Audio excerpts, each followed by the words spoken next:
우리 하나님 말씀 함께 보도록 하겠습니다. 창세기 45장 1절부터 8절 말씀을 보도록 하겠습니다. 한 절씩 교독합니다. 요셉이 시종하는 자들 앞에서 그 정을 억제하지 못하여 소리질러 모든 사람을 자기에게서 물러가라 하고 그 형제들에게 자기 일을 알리니 그때 그와 함께한 다른 사람이 없었더라.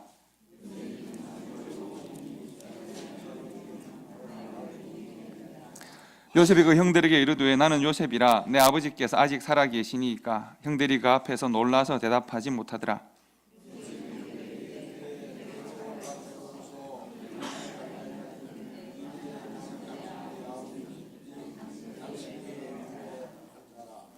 당신들이 나를 이곳에 팔았다고 해서 근심하지 마소서, 한탄하지 마소서. 하나님이 생명을 구원하시려고 나를 당신들보다 먼저 보내셨나이다.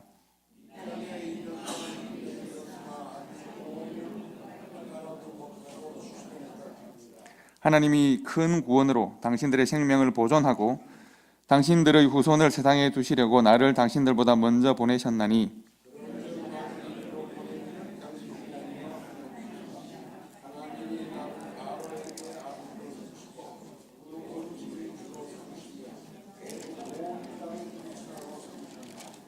아멘. 지난 한 주에 한국에서 전송되는 소식들이 전 세계에 다 울려 퍼졌죠. 남북 정상회담 참 좋은 일들이 있었던 것 같습니다. 정상회담이 일어나는 것들을 보면서 두 정상이 군사 분계선을 함께 손을 잡고 넘나드는 것을 보면서 우리도 함께 분단된 선들을 넘어설 수 있는 그런 시간들이 속 오기를 바랬습니다. 그런데 저는 그 정상회담을 보면서 엉뚱한 생각이 하나, 기억이 하나 났었습니다. 한 2, 3년, 3, 4년 전에 분계선, 온 국경을 넘어서는 일 때문에 이국 땅에서 아내를 잃어버릴 뻔한 적이 있습니다. 지금 제 아내가 저기에 있을 수 없을 수도 있는 때가 있었습니다. 큰일 날 뻔한 때가 있습니다. 주로 이런 에피소드를 소개시켜드리면 설교 전체를 기억하지 못하시 앞에 것만 기억하시는 일들이 많으시더라고요. 제가 미국에 저희들 오기 전에 진주라는 도시에 있었는데 진주 어린이 합창단을 만들어서 아내가 이제 반주를 하고 지휘자는 따로 있었습니다. 그리고 꽤 그 수준 있는 합창단이어서 미주 지역 순회 공연을 하기로 했습니다. 저는 이제 오지 않고 제 아내와 여러 사람들이 함께 왔었죠. 그리고 이제 순회 공연을 주로 서부 지역에 공연을 하고 이제 관광을 한다고 내려갔다가 샌디에고 쪽으로 내려가고 갔다가 멕시코 국경 쪽으로 갔습니다. 그리고 이제 아주머니들끼리 얼마나 수다가 많았겠습니까? 수다를 막 떨다가 한참을 이야기하고 하호하고 이것도 보고 저것도 보고 한참을 했는데 갑자기 경찰들이 잡았습니다. 멕시코 경찰이 잡았습니다. 멕시코 국경을 넘어선 거죠. 영어도 아니고 이상한 사람들이 잡아서 왜 잡았는지 물어보니까 국경을 넘어간 겁니다.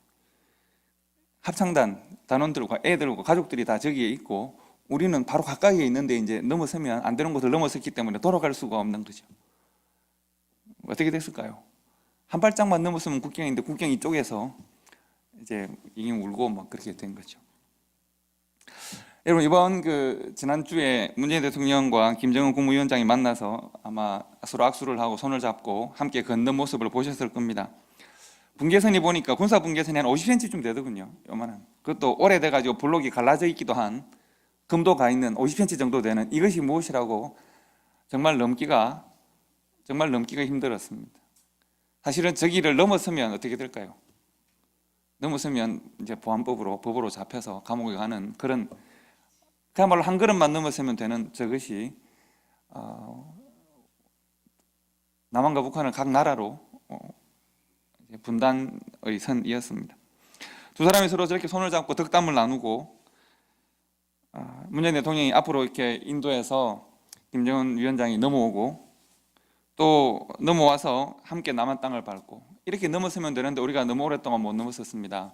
나는 언제 저 땅을 넘어설까요? 그러자 또 함께 손을 잡고 넘어서시자고 해서 북한 땅으로 함께 분계선을 넘어서 두 지도자가 넘어서고 우리 조국이 분단된 지 73년이 되었고요. 휴전선언을 한 지는 65년이 되었습니다. 남과 북이 우리 조국이 합리적인 주권을 행사하지 못했던 지가 108년이 되었습니다. 한 세기 전에 이미 우리는 합법적인 합리적인 주권을 행사하지 못하는 국가가 되었었지요. 이제 남북한의 지도자가 함께 한 걸음 한 걸음을 분계선을 이렇게 넘어서고 저렇게 넘어서면서 전 세계에 우리가 한민족임을 이렇게 보여준 사건이라고 생각합니다. 우리 조국의 오랜 아픔에 대해서, 우리가 겪었던 이 아픔에 대해서 하나님의 긍휼하심과 인도하심이 계속 함께해서 이제 두 지도자뿐만 아니라 우리가 고향을 찾을 수 있기를 바라고, 많은 아픔들이 극복되어지기를 바라고, 또 통일이 되는 때가 뭐 과정이 필요하겠지만 올 수 있기를 바랍니다. 그리고 복음도 전거되어야겠고 하나님의 위로와 은혜도 함께 전거되어야겠습니다. 제가 기록적인 영상에서 함께 보고 싶은데 한 2, 3분 영상을 함께 보실까요? 그리고 이 영상을 마음에 담아두시면 좋겠다라고 생각을 합니다. 저분들은 저렇게 넘나들긴 했는데 결혼한 지 얼마 안 됐는데 제 아내는 어떻게 됐을까요? 진짜 결혼한 지 얼마 안 됐던 때거든요. 어떻게 됐을까요? 멕시코 가가지고 어떻게 됐을까요? 어떻게 했냐면, 아주 간단하게 말을 하면 울고불고 난리를 쳤습니다. 잉잉 울고 원래 이렇게 넘어오려고 한 게 아니었다고 아줌마들하고 같이. 그래서 관광 가이드가 설명을 하고 뭐 잘못했다고 하고 오랫동안 몇 시간 조사를 받고 있다가 풀려나왔습니다. 뭐 아마도 뭐 금전적인 것도 좀 오고 갔을 수도 있습니다. 한참 잡혀 있다가 겨우 풀려나서 우와 큰일 날 뻔했다 하고 한국으로 돌아왔습니다. 아주 큰 교훈을 얻었죠. 넘어서는 안 될 선이 있는 겁니다. 저렇게 넘으면 기쁨이 되는 선도 있고요, 넘어가면 큰일 나는 선도 있습니다. 여러분, 한국 교회가 오랫동안 고민해 온 주제가 되고 있는 단어가 있습니다. 그것은 세속화라고 하는 말입니다. 세속화라는 말이 무슨 말일까요? 교회가 세속화되었다. 이것은 교회가 넘어서지 말아야 될 세상의 선을 넘어서서 세상처럼 되었다는 말입니다. 넘어서면 안 된다는 거죠. 성스러운 교회가 세상을 넘어서서 세상의 경계 안에 들어가 있다. 언제 이런 말을 쓸까요? 어떤 기준으로 이런 말을 쓸까요? 사실 알고 보면 딱히 무슨 경계가 대단하게 있는 것은 아닌 것 같습니다. 왜냐하면 세속화라는 말을 쓸 때마다 사람들마다 기준이 다르기 때문에 그렇습니다. 각자의 경험과 견해를 따라서 좀 뭔가 불경건해 보이면 세속적이다, 세속화되었다는 말을 사용하고 그렇게 판단할 뿐입니다. 최근 한국뿐만 아니라 미국의 복음주의권에서도 이 단어를 많이 씁니다. 이게 secular라고 하는 말입니다. secularized라고 하는 말을 쓰기도 합니다. 즉 교회와 어떤 교회 여러 가지 일들이나 교회가 여러 가지 내리는 결정들이 secularized 되었다, 즉 세속화되었다는 표현을 씁니다. 뭐 우리가 요즘 한참 이슈가 되고 있는 동성 결혼이나 차별금지법이나 종교인 과세나 이런 여러 가지에 대해서 좀 보수적이고 근본적인 입장을 가지고 있는 교회 혹은 성도들이 우리와 생각이 다르면 세속적이다라고 표현할 때 이런 말들을 쓰는 것이죠. 한국에서는 한국에만 있는 단어라고 볼 수도 있는데 뭐 종북이다 뭐 이렇게 해서 이렇게 하기도 합니다. 저렇게 두 정상이 분계선을 넘어서 버리면 아무 문제가 아닌 것들인데도 말이죠. 근데 왜 이런 주장을 할까? 이런 주장의 근거는 무엇일까를 보시면 바로 이 주장의 배경이 되는, 근거가 되는 것을 우리 일반적으로 이원론이라고 말을 합니다. 이원론이란 무슨 말일까요? 두 가지 원리, 두 가지 중요한 원리가 지배한다라고 하는 거죠. 간략하게 설명하면 이 세상은 영적인 것과 육적인 것, 하나님과 사탄으로 나눠진다는 관점입니다. 인간에게 일어나는 모든 악이나 불행이나 사고나 질병이나 가난이나 이 모든 것들은 악한 것, 사탄 때문에 온 것입니다. 세상과 교회를 분리하고 신앙과 불신앙을 분리하고 영적인 것과 육적인 것을 분리해서 생각합니다. 우리가 왜 육적인 것, 이렇게 거룩한 것 따져서 우리가 볼 때가 많이 있지 않습니까?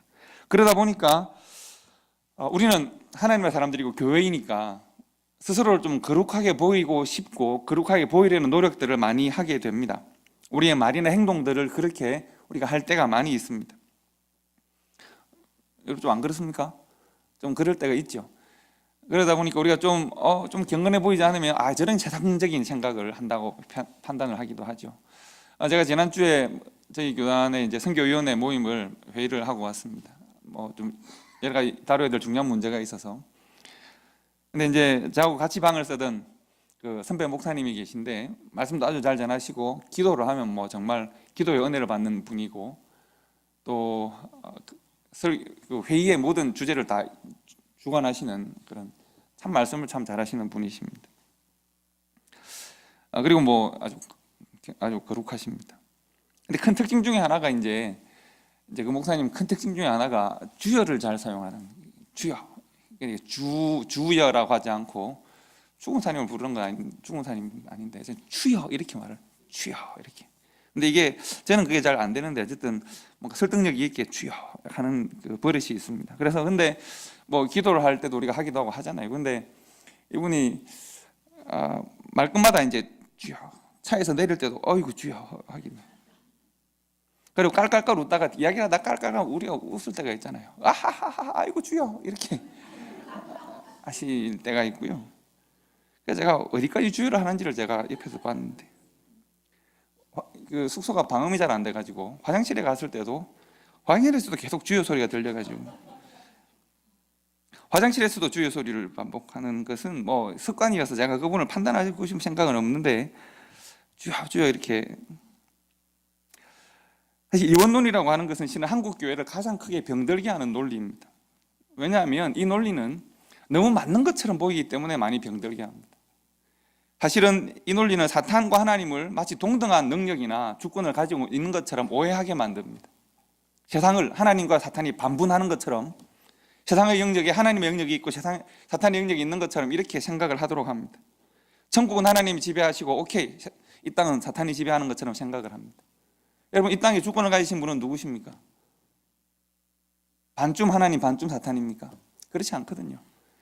하나님께서는 이 땅을 주관하시는 만유의 주제이신 하나님이시고 이원론이 아닌 이론론이 우리가 고백하는 신앙의 원리입니다. 그런데 마치 이 땅을 사탄과 하나님이 반분하는 듯한 이런 논리를 펴기도 합니다. 뿐만 아니라 교회와 성도를 위장되고 가장된 거룩함에 빠지게 만듭니다. 세상적이라는 말을 듣지 않으려면 또 말을 좀 거룩하게 경건하게 이렇게 그러다 보면 자꾸 나의 마음과 삶의 본질과는 다른 표현들에 집중하게 됩니다. 좀 거룩한 척 해야 합니다. 뿐만 아니라 교회와 성도가 서로 판단하고 정죄하기 쉽습니다. 기준이 자기 안에 있는 경건함에 있기 때문에 각자마다 기준이 다르단 말이죠. 누가 누구를 세속적이라고 정죄할 수 있습니까? 그러다 보니까 내 기준으로 다른 사람을 판단하기가 쉽습니다. 그래서 그러다 보니 어떤 성도들은 교만해지고 스스로 만족하고 반대로 어떤 성도들은 죄책감을 가지게 됩니다. 내가 이렇게 하면 좀 세속적인가? 뭐 영적이지 못한가? 도대체 무엇이 영적이고 무엇이 세속적인지 기준은 각자마다 다른 것인데 그렇게 판단하기도 합니다. 그래서 이원론이라고 하는 것은 우리가 가지고 있는 신앙으로 우리 자신과 세상을 바라보는 가장 쉽고 흔한 오해라고 볼 수 있습니다. 이원론은 옳지 않습니다.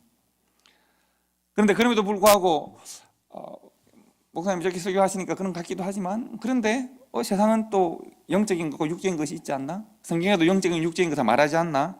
우리가 이렇게 여러분들은 아마 생각이 되실 겁니다.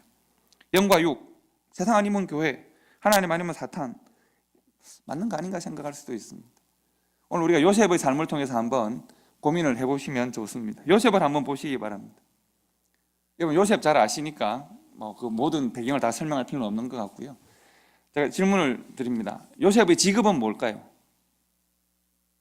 요셉의 직업은 애굽의 고위 공무원이죠. 그렇죠. 애굽의 총리니까 아주 고위직 공무원입니다. 지금 그는 애굽에서 총리 대신에 일을 하고 있습니다. 애굽이라고 하는 우상을 섬기는 나라에 요셉은 총리 대신입니다. 그의 삶은 세속적일까요? 그의 삶은 거룩할까요? 요셉이 총리직을 감당하는 것은 거룩한 일입니까? 아니면 세속적인 일입니까? 그는 애굽의 옷을 입고 애굽의 말을 하고 애굽 사람들을 다스리고 애굽 왕이 주는 녹을 먹며 살고 그리고 애굽 왕을 영광되게 하는 일을 지금 하고 있습니다. 요셉은 거룩할까요? 세속적일까요? 물론 요셉은 예배했을까요? 하나님을 예배했을 겁니다. 요셉은 기도했을까요? 기도했을 겁니다.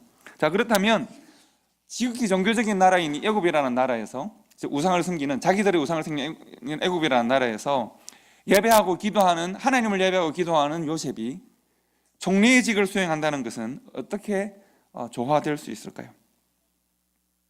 애굽에서 요셉이 하나님의 뜻과 말씀대로 살아가려고 하면 그가 어디에서 무엇을 하든지 간에 하나님을 믿으라고, 애굽의 수많은 우상들을 다 버리고 하나님을 섬기라고, 그래서 목숨을 내어놓고 그렇게 말해야 되는 것 아니었을까요? 요셉이 애굽을 복음화시키는 일을 해야 되는 거 아닐까요? 어떻게 생각하십니까? 요셉은 세속적입니까? 아니면 거룩합니까?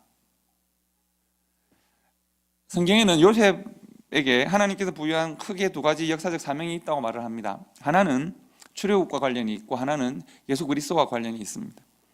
요셉에게 부여된 역사적 사명, 하나님이 그에게 주신 사명, 형들은 그에게 악을 행하였고 요셉은 애굽에 팔려갔다고 했습니다. 그리고 요셉이 어릴 때 꿈꾸었던 대로 그는 모든 사람 위에 높이 올랐습니다. 물론 그가 올라섰기 때문에 하나님의 뜻을 이룬 것은 아닙니다. 다만 그는 요셉으로 말미암아 70인의 야곱의 가족들이 애굽으로 들어가게 되고 그곳에서 400년을 보내게 되고 200만의 큰 민족이 되어서 하나님의 약속의 땅 가나안으로 출애굽하는 사건의 그야말로 출입구가 되는 거죠. 그래서 요셉으로 말미암아 그 모든 하나님의 역사가 이루어집니다. 요셉의 삶은 하나님의 역사를 이루어가는 어떻게 보면 시발점이라고 볼 수 있습니다. 또 하나의 요셉의 영적인 사명은 예수님과 관련이 있습니다. 요셉이라고 하는 사람은 구약의 모든 사람들 중에서 예수님을 가장 잘 예표하는 사람입니다. 하나님의 뜻대로 그의 삶에 수많은 고난과 고통이 있지만 하나님의 뜻을 이루어 나아가는 사람, 십자가의 짐을 함께 지고 가는 사람이라고 볼 수 있습니다. 예수님께서 십자가를 지시고 구원을 이루신 것처럼 요셉이 그의 삶에 수많은 역경과 고난이 있었지만 하나님의 뜻을 이루어가서 그가 지금 고백하는 대로 구원을 이루었습니다. 요셉이 가족들을 용서하고 구원을 이루어가는 그의 삶은 예수님의 십자가의 사역과 좀 많이 닮았습니다. 자, 여러분, 요셉에게 성경이 그에게 허락한, 하나님께서 허락하신 큰 두 가지 사명, 하나는 이스라엘의 구원을 이루는 일, 하나는 예수 그리스도의 십자가를 예표하는 일, 이 거룩하고 아름다운 이 일, 이 사명을 가지고 있는 요셉이 지금 하고 있는 일은 과연 뭡니까? 요셉은 매일 아침 출근을 어디로 하고 있습니까?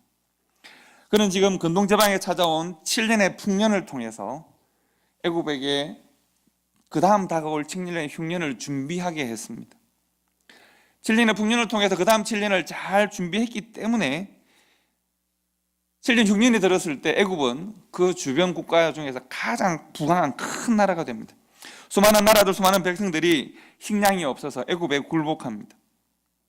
하나님의 사람 요셉이 우상을 섬기는 나라 애굽을 부강하게 만들었다고 이야기합니다. 여러분, 그들이 부강해졌다고 해서 그들이 하나님을 섬기는 나라가 된 것이 아니죠. 여전히 그들은 그들의 신을 섬깁니다. 다만 요셉은 그 나라에서 자기가 할 일을 지금 하고 있습니다. 요셉은 세속화된 것일까요? 아니면 요셉은 여전히 하나님의 뜻을 이루어 나아가는 거룩한 하나님의 백성의 삶을 살고 있는 것일까요? 우리가 요셉이 하나님의 사람이고 그 시대에 대한 역사적 사명을 받은 사람이라면 애굽을 복음화 시켰어야지. 종리 대신까지 됐으니까 이제 많은 사람들을 하나님 믿게 해야지. 생명을 잃을지라도 바로 앞에서 당신이 섬기는 신은 우상이라고 말했어야지. 뭐 이렇게 우리가 말을 할 수도 있겠죠. 여러분, 예수님은 교회를 세상의 빛이라고 했습니다. 그냥 빛, 소금이 아니라 세상 속에 있는 빛, 세상 속에 있는 소금입니다. 어둠은 밝혀야 빛이 되고요, 소금은 맛을 내야 음식이 맛있는 음식이 되는 거죠. 밝힐 수 있는 어둠이 존재해야 하고 맛을 낼 수 있는 재료 또한 필요한 법입니다. 그래서 성경이 말을 할 때 교회는 세상 속에 존재합니다. 교회는 세상 속에 존재하는 하나님의 나라입니다. 여기서 여러분들이 구별하셔야 될 것이 있습니다. 교회가 세상 속에 존재한다는 것, 교회가 세상 속에 있다는 것과 교회가 세상에 속하였다라고 하는 것은 다른 의미입니다. 교회가 세상 속에 있다는 것, 이것은 교회의 현재 존재, 여러분들이 우리가 보고 있는 현재 교회의 현실입니다. 우리는 세상 속에 있습니다. 성도들의 삶도 세상 속에 있습니다. 우리는 세상 속에 살아가는 하나님 나라의 백성들입니다. 세상에 속하였다는 것은 다른 의미입니다. 세상의 원리를 따라 살아가는 사람들입니까? 세상의 질서와 세상의 법을 따라 살아가는 사람들입니까? 우리는 세상의 가치를 따라 살아가는 사람들입니까? 우리는 이 세상 속에 살아가지만, 이 세상 속에 존재하지만 우리는 세상에 속한 삶을 살지는 않습니다. 세상 속에 있는 교회는 세상과 구별되어져야 하기 때문에 그렇습니다. 세상을 변화시키는 일을 감당해야 되기 때문에 그렇습니다. 마치 주한 미국 대사관은 어디에 있습니까? 주한이니까 한국에 있죠. 그러나 주한미국 대사관이 미국을 왜 일합니까? 한국을 왜 일합니까? 미국 대사관이 한국에 가서 한국을 위해 일하는 것이 아니라 미국이라고 하는 나라의 목적에 맞도록 일을 하죠. 마찬가지로 주미 한국 대사관은 한국의 목적을 이곳에 이루면서 이곳 사람들과 협력하여서 그 일들을 이루어 나가는 것이죠. 세상 속에 있는 교회는 세상에 있지만 하나님께 속하였고 이 세상에서 필요한 사명을, 하나님이 허락하신 사명을 감당하는 사람들입니다. 세상 속에 있지만 세상을 사랑과 복음으로 품는 교회가 되어야 합니다. 즉 세상 속에 존재하는 교회, 세상에 속한 교회는 다릅니다. 우리는 세상에 속하지 않았습니다. 우리는 세상 속에 존재하지만 하나님께 속하였고 세상을 품는 교회가 되는 것입니다. 요셉은 세상 속에, 애굽 속에 존재했지만 그러나 하나님께 속한 사람이었고 애굽을 품는 사람이 되었습니다. 왜 그렇습니까? 요셉은 여러분과 저는 세상의 주권자이신 하나님을 믿고 이 세상의 모든 주권이 하나님께만 있음을 고백하는 사람들입니다. 사도행전 17장 24절에 보시면 우주와 그 가운데 있는 만유를 지으신 신께서는 천지의 주제이시다. 천지의 주제이시다. 하나님은 천지 만물의 주권자이시다라고 고백합니다. 에베소서 1장 11절 말씀을 보시면 모든 일을 그 마음의 원대로 역사하시는 자의 뜻을 따라서 우리가 예정을 입어서 그 안에서 하나님의 기업이 되었다. 하나님께서 우리를 하나님의 기업으로 삼으시고 우리를 통하여 일하신다는 것입니다. 세상 속에서 하나님의 기업이 되어서 하나님의 뜻을 이루는, 하나님의 뜻에 헌신하는 삶을 우리가 산다라고 하는 것입니다. 이렇게 말을 하면 말이 좀 어려울 수 있지만 요셉을 한번 보시면 됩니다. 요셉은 어릴 때 아버지의 집에 있을 때 사실은 그 아버지가 야곱이 하나님의 뜻대로 잘 살지 못합니다. 그런데 요셉은 하나님께서 그에게 보여주시는 꿈을 꾸는 사람입니다. 그가 아버지의 집에 있을 때도 꿈을 꾸었고 보디발의 집에 노예로 살 때에도, 감옥에서 억울한 죄수로 살 때도, 애굽의 총리로 살 때도 그는 세상에 존재하는 교회의 목적을 실현하며 살아갑니다. 말씀드린 대로 아버지 야곱이 하나님의 뜻대로 살지 못할 때도 그는 하나님이 주시는 꿈을 꾸었습니다. 보디발의 집에 노예로 팔려갔을 때 그는 하나님의 사람으로 사는 일을 포기하지 않습니다. 감옥에 있을 때도 그랬습니다. 총리가 되었을 때도 그렇습니다. 창세기 39장 2절부터 5절까지의 말씀해 보시면 요셉이 어떤 삶의 원리로 살았는지가 잘 기록되어 있습니다. 성경을 한번 찾아보실까요? 39장 2절부터 5절까지 말씀을 성경을 찾아보시기 바랍니다. 아직 나와 있군요. 다 같이 읽을까요? 우리 요셉의 삶의 원리가 무엇이었는지 창세기 39장 2절부터 5절까지 말씀 다 같이 읽겠습니다.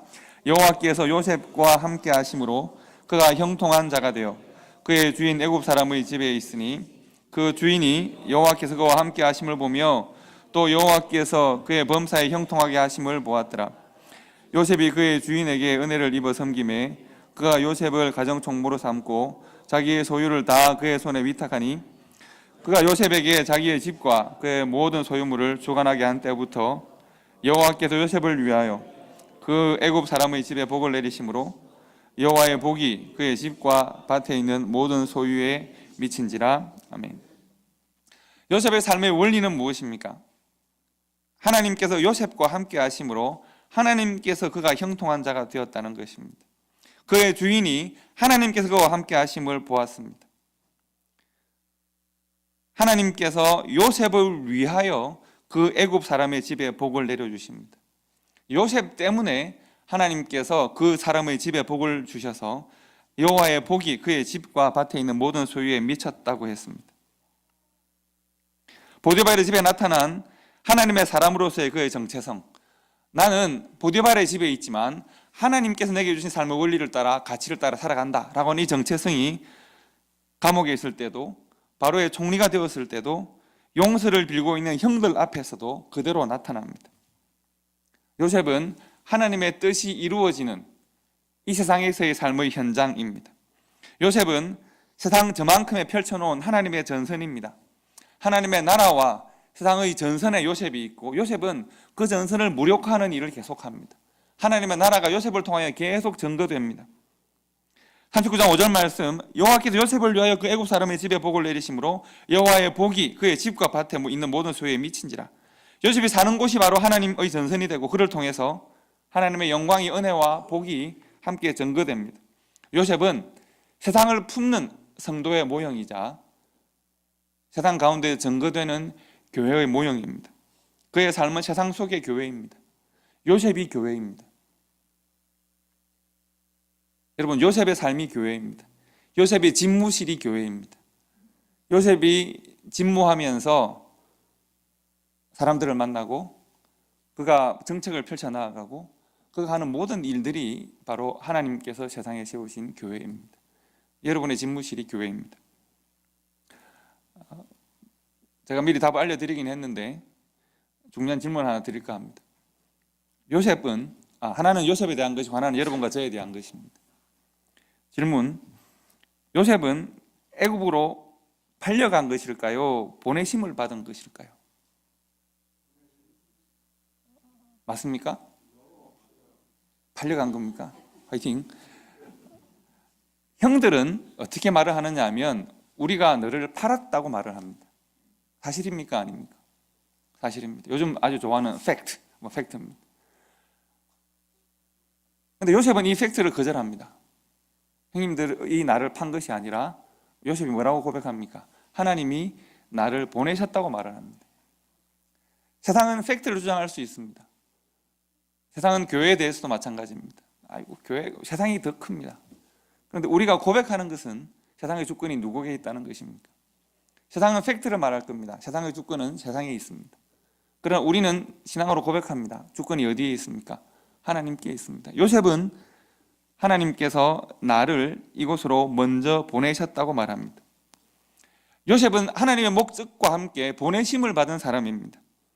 그가 보내심을 받은 그 애굽에서 그가 하나님의 사람으로 하나님의 교회로 성공했을까요? 실패했을까요? 당연히 성공했습니다. 말씀 잘하셨습니다. 성공했습니다. 요셉은 성공적으로 그의 삶에 하나님께서 그에게 허락하신 목적을 이루었습니다. 그런데 그 이룬 것이 요셉이 바로에게 찾아가서 하나님 믿으라고 하고 자기 부하 사무실에 있는 사람을 다 모아서 하나님 안 믿으면 내가 파이어 시킬 거야. 이것이 아니죠. 그것이 요셉의 삶의 하나님께서 허락하신 세상에 세운 교회로서의 애굽에 세운 하나님의 교회로서의 사명을 감당한 키가 아니라 그가 하나님의 영광을 위해서 그에게 주신 하나님의 비전을 그 땅 가운데 매일매일 삶을 통하여 실천하는 삶을 살았기 때문에 그가 애굽에서 하나님의 목적을 이루는 아름다운 교회로서의 삶을 성공할 수 있었습니다. 그 결과가 하나님의 은혜와 복이 그에 가는 모든 곳에 나타납니다. 심지어 한 나라가 요셉으로 말미암아 부강해지고 그 나라 주변에 있는 모든 나라 백성이 요셉을 통해서 하나님의 은혜를 함께 나누고 경험합니다. 그는 하나님께서 애굽이라고 하는 우상을 섬기는 나라에 심어놓은 하나님의 교회로서의 사명을 그렇게 감당합니다. 왜 그럴까요? 그가 하나님의 보내심을 받은 사람이기 때문에 그렇습니다. 그래서 여러분들에게 두 번째 질문을 드립니다. 바로 우리들에 대한 질문입니다. 우리들은 세상에 나보니까 나왔네 입니까? 아니면 보내심을 받았을까요? 여러분과 저는 보내심을 받은 사람들입니까? 아니면 우연하게 태어난 사람들입니까? 여러분은 내가 보내심을 받았다는 뚜렷한 하나님의 목적의식이 여러분에게 있으십니까? 세상 태어난 거 이야기하면 좀 복잡하니까 펜실베니아의 필라델피아 서북쪽에 있는 것으로 한번 이야기해 볼까요? 여러분과 저는 초대교회를 지금 섬기고 있고 우리는 각자의 삶을 가지고 있습니다. 우리는 보내심을 받은 사람으로 살고 있습니까? 아니면 밀려와서 살고 있습니까? 어쩌다 보니 내가 갈 곳이 없고 하다 보니 여기까지 와서 살고 계십니까? 아니면 하나님께서 우리를 목적한 바가 있어서 요셉도 다 이해하지 못했지만 하나님의 신실한 인도하심이 있었잖아요. 요셉이 마지막에 이렇게 될 것을 알고 그렇게 한 것이 아니잖아요. 우리도 하나님의 뜻과 목적을 알 수는 없는데 하나님의 목적이 여러분과 저와 함께 있을까요? 하나님은 목적을 가지고 여러분과 저를 지금 이렇게 예배하게 하시고 각자의 삶을 허락하신 것일까요? 우리의 가정과 우리의 직장과 우리가 만나는 모든 사람들과의 만나는 그 전선들이 그리고 이렇게 함께 예배하는 것은 하나님의 목적이 있는 것일까요? 여러분, 요셉이 비록 어려서 어머니를 잃고 외롭게 살 때도, 비참하게 노예로 팔려갔을 때도, 억울한 종살이를 할 때도, 애굽의 총리가 되어 나라를 다스릴 때도 자신을 팔았던, 자신을 그렇게 힘들고 외롭게 했던 형들 앞에 설 때에도 요셉은 하나님의 목적을 잃지 않습니다. 하나님께서 나를 이곳에 보내셨습니다. 요셉이 그 어떤 시험이나 유혹이나 혹은 교만 앞에서도 흔들리지 않을 수 있었던 것은 그가 하나님의 목적을 기억했기 때문에 그렇습니다. 하나님의 목적이 이루어지는 삶을 살기로 작정하였기 때문에 그는 하나님이 애굽에 세우신 교회로서의 사명을 붙들고 그 사명 이루는 삶을 헌신할 수 있었던 것입니다. 여러분, 때로 우리의 삶에는 고난과 역경이 있습니다. 때로는 질병이나 시험이 있습니다. 세상이 우리에게 거짓을 행하고 불의를 행할 때도 있습니다. 그러나 그때 여러분, 우리가 정말 홍황하고 잘 될 때, 우리가 높은 곳에 있을 때, 혹은 우리가 가장 세상에 낮은 곳인 밑바닥에서 우리가 이리저리 채이고 밟힐 때, 그 어떤 때에도 우리가 하나님의 사람이기 때문에 하나님의 목적이, 허락하신 목적이 여러분과 저와 함께 있음을 여러분 믿으십니까? 하나님의 목적이 우리와 함께 있음을, 하나님께서 우리를 세상에 보내시고 세상 속에 교회로 우리를 세우셨음을, 나의 삶이, 나의 가정이, 나의 직장이, 내가 어떤 사람과 만나는 이 지금 이 현장이 하나님께서 저기 세상 가운데 밀어놓으신 하나님의 교회임을 우리가 알아야 하겠습니다. 우리가 하나님의 목적을 우리의 마음에 품을 때 우리의 삶에는 경계가 없습니다. 하나님의 목적을 우리가 상실하면 세상이 우리에게 금을 걷습니다. 여기는 세상이고 이들은 성도라며 교회라며 세상을 넘어오지 말아야지 라고 말을 할 겁니다.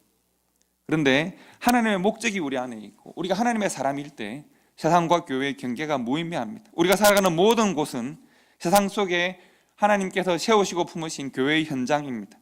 우리 모두가 각자의 삶에서 목회자입니다. 여러분들 각자가 여러분의 직장에서 목회자입니다. 여러분이 만나는 모든 커스터머들은 여러분들이 섬겨야 될 양들입니다. 하나님께서 찾기를 원하시는 양들입니다. 우리들이 만나는 모든 사람들은 하나님의 뜻과 말씀으로 섬기고 우리로 말미암아 하나님의 은혜와 복이 우리를 통하여 그들에게 흘러가야 할, 하나님의 복을 누려야 할 대상들입니다. 세상은 우리와 그들 사이에 경계를 만들어서 하나님의 나라가 그들에게 넘어오지 말라고 말을 할 수 있지만, 이만큼은 자신들의 영역이라고 주장하고 싶어 하지만 하나님은 세상에서 그들의 영역을 인정하지 않으십니다. 우리를 보내셔서 우주 만물의 주인이시고 창조주이시고 구원의 주이신 하나님을 우리를 통하여 증거하기를 원하십니다. 여러분과 저를 세상에 보내셔서 하나님의 주권을 세상 속에 실현하시는 것입니다. 이미 교회로 살아가고 하나님의 목적을 이루며 살아가는 여러분과 저 성도들에게 세상과 교회의 경계가 없습니다. 우리는 그 모든 경계에 심겨져서 하나님의 나라를 증거하는 것입니다. 제가 여러분들에게 오늘 아주 중요한 말씀 드렸습니다. 여러분들이 살아가는 삶의 현장이 교회입니다. 그리고 우리가 함께 모여서 교회입니다. 여러분들이 살아가는 삶의 현장에서 이영도 목사가 여러분의 삶의 현장으로 가는 것이 아니라 여러분이 그 삶의 현장에서 사람들을 섬기는 목회자이십니다. 여러분들의 삶에서 여러분들이 목회자가 되어서 여러분들의 삶에서 만나는 사람들에게 복음을 전하고 하나님의 영광을 전하는 교회가 되고 목회자가 되시는 것입니다. 우리 세상 속에서 세상에 속하지 않은 하나님께 속한 우리들이 세상을 품고 하나님의 은혜와 복을 세상 가운데 충만하게 흘러넘치게 하는 귀한 사명 잘 감당하시는 우리 성도들이 되시고 하나님의 영광에 헌신할 수 있는 우리 시대에 우리 지역에서 하나님의 영광에 헌신할 수 있는 아름다운 초대교회와 성도들이 될 수 있기를 주님의 이름으로 간절히 축복합니다. 기도하겠습니다.